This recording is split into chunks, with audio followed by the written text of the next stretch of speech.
മുണ്ടക്കൈ ചൂരൽമല പുനരധിവാസം വൈകുന്നതിൽ CPM സംസ്ഥാന സമ്മേളനത്തിൽ വിമർശനം. പുനരധിവാസം വൈകുന്നത് പ്രദേശത്ത് സർക്കാരിനെതിരെ വികാരമുണ്ടാക്കുന്നുണ്ടെന്ന് വയനാട്ടിൽ നിന്നുള്ള പ്രതിനിധികൾ വിമർശിച്ചു. ADMK നവീൻ ബാബുവിന്റെ വിഷയത്തിൽ തെറ്റുകളോട് സന്ധി ചെയ്യുന്ന നിലപാടാണ് പത്തനംതിട്ട ജില്ലാ കമ്മിറ്റി സ്വീകരിച്ചതെന്നും വിമർശനമുയർന്നു.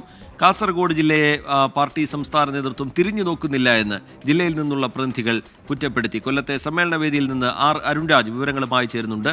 അരുൺരാജ്, പൊതുചർച്ചയിലെ പുതിയ വിവരങ്ങൾ എങ്ങനെ അരുൺരാജ്?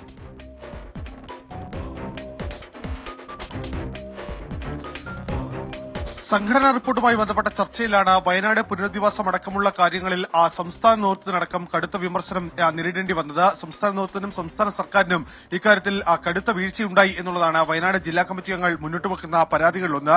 പുനരധിവാസം വയനാടിന് വൈകുന്നു എന്നുള്ള വിമർശനമാണ് നിലവിൽ ഈ ജില്ലാ കമ്മിറ്റി മുന്നോട്ട് വെക്കുന്നത്. പുനരധിവാസം വേഗത്തിലാക്കണം. വയനാടിനുള്ള പ്രതികളുടെ ഏറ്റവും പ്രധാനപ്പെട്ട ആവശ്യം അതുതന്നെയാണ്. കാരണം ഇത് സർക്കാരിനെതിരെ വലിയ വികാരം വയനാട്ടിൽ ഉണ്ടാക്കാൻ ഇടയാക്കുന്നുണ്ട് എന്നതാണ് പ്രതിനിധികൾ ചൂണ്ടിക്കാട്ടുന്നത്.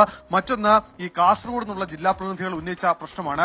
കാസർഗോഡ് ജില്ല സംസ്ഥാനത്തിന്റെ ഭാഗമാണ് എന്ന കാര്യം നമ്മുടെ പാർട്ടി സെന്റർ ഓർക്കണം എന്നതായിരുന്നു ഈ പ്രതിനിധികളുടെ പ്രധാനപ്പെട്ട ആവശ്യങ്ങളിലൊന്ന്. ഈ കാസർഗോഡ് ജില്ലയെ പാർട്ടി നേതൃത്വം തിരിഞ്ഞു നോക്കുന്നില്ല എന്ന കടുത്ത വിമർശനം കൂടി ഈ കാസർഗോഡ് നിന്നുള്ള പ്രതിനിധികൾ മുന്നോട്ട് വെക്കുകയും ചെയ്യുന്നുണ്ട്.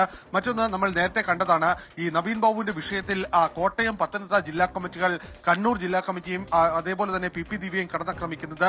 അതിന് നേരെ മറുപടി ഇപ്പോൾ പത്തനംതിട്ട ജില്ലാ കമ്മിറ്റിക്ക് ലഭിച്ചിട്ടുണ്ട്.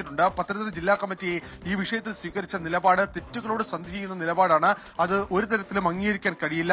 നവീൻ ബാബുവിന്റെ വിഷയത്തിൽ കൃത്യമായ നിലപാടാണ് പാർട്ടി സംസ്ഥാന നേതൃത്വവും കണ്ണൂർ ജില്ലാ നേതൃത്വവും സ്വീകരിച്ചത് എന്നുള്ളതാണ് നിലവിൽ കണ്ണൂർ ജില്ലാ നേതൃത്വം ഇപ്പോൾ ഈ ജില്ലയിൽ നിന്നുള്ള പ്രതിനിധികൾ ഇപ്പോൾ ഈ പ്രതിനിധി സമ്മേളനത്തിൽ മുന്നോട്ട് വെച്ചിരിക്കുന്ന കാര്യം. എന്തായാലും ചൂടേറിയ ചർച്ചകൾ ഈ പ്രതിനിധി സമ്മേളനത്തിൽ നടക്കുന്നു എന്നുള്ളതാണ് നമുക്ക് ഈ പുറത്തു വരുന്ന വിവരങ്ങളിൽ നിന്ന് മനസ്സിലാക്കുന്നത്. റീജിത്ത്, ശരി. കൊല്ലത്തെ സമ്മേളന വേദിയിൽ നിന്ന് അരുൺരാജ് പുതിയ വിവരങ്ങൾ പങ്കുവയ്ക്കുകയായിരുന്നു.